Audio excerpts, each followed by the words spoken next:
Hello, my name is Anthony, and I'm going to be talking about the Kalam cosmological argument. Whether you believe in God or don't, I believe that most people should know or at least hear different arguments for and against God. As I continue my journey here at SFU, I've learned a lot about God.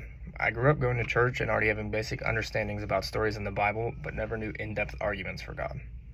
Between this class as well as my Intro to Theology class, I have heard different arguments for God, and one has stood out to me the most, that being the Kalam argument. In this paper, I'll be using this argument to convey God's existence and why I like this argument the most. In both classes, this is the argument that I have found easiest to understand and remember. I'll be arguing about this argument using different resources that were presented in my classes as well as responding to different objections. To start, I'm going to be talking about when the Kalam cosmological argument was first used and talked about, as well as some information about the argument. According to Stanford Encyclopedia of Philosophy, in Western philosophy, the earliest formulation of the argument was found in Plato's Law, and the classical argument is firmly rooted in Aristotle's physics and metaphysics.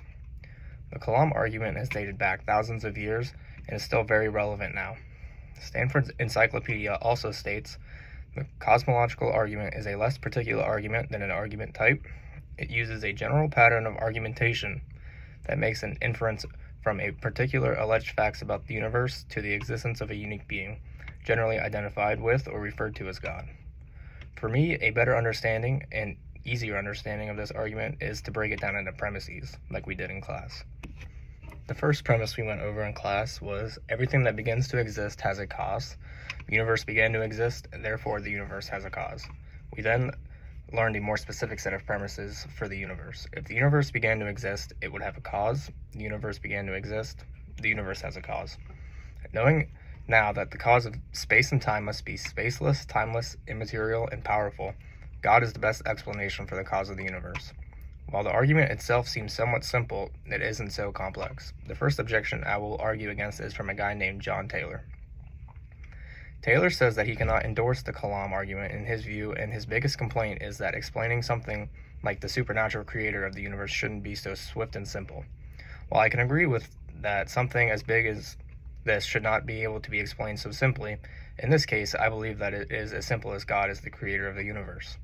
If not God, how is the universe created? One way that people who don't believe in God believe in the universe is infinite, or that some universe creating machine exists. I will talk about a better response for the infinite universe in a bit, but a response for these is usually our strongest seeming, and the more simpler option is usually the best option, which would suggest that God is in fact the creator of the universe. Back to the infinite universe objection. Specifically, one objection for this argument is the Grim Reaper paradox. This is a paradox that uses an infinite number of reapers to show that using an infinite number of something leads to absurd results. One explanation of this paradox was, you are alive at midnight. Grim Reaper 1 will strike you dead at 1 a.m. if you are still alive at this time.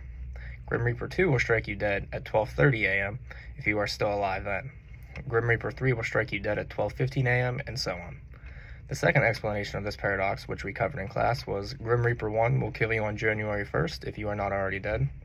Grim Reaper 2 will kill you a year before January 1st if you are not already dead. And Grim Reaper 3 will kill you 2 years on January 1st if you're not dead by then, and so on. Looking at the scenario, you would think you were supposed to be killed by a Grim Reaper at some point in time, but you would actually never be killed. This is because there is always a Grim Reaper prior to the one that should kill you. Using this paradox, or even others like Hilbert's Hotel, show that using an infinite number of something shows how crazy the scenarios are.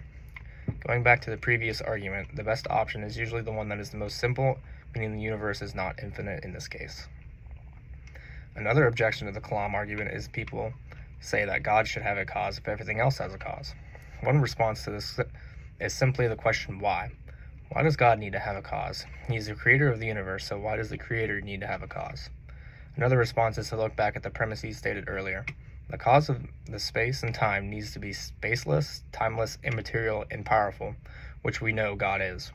Knowing that God is the creator and that he has all of these things mentioned, he does not need to have a beginning. We're now going to look into J.L. Mackie, someone who has blasted the rationality of believing in God. Mackie believes that since the universe began to begin a finite time ago, it must have been brought into a reality extra se. While he has blasted the rationality of believing in God, he can agree with the universe not being infinite. He has used the following premises in his work. Since an infinite distance cannot be traveled, since the universe needs a starting point, therefore the past must be finite. Mackey understands that for the universe to have a starting point, the universe cannot be infinite. He also acknowledges that many people doubt the idea of an infinite in the real world, along with the fact that not all mathematicians or philosophers are ready to accept the actual infinite, even in the mathematical realm. While Mackey questions God, he can agree with some stances that people who do believe in God agree with. To summarize, the Kalam argument has been around since the time of Aristotle. He wrote about this argument in his physics and metaphysics books, and his argument was also seen in Plato's law. The Kalam argument can be broken down into 4 facts. The argument is usually broken down into premises. The argument distinguishes between an actual infinity and a possible infinity.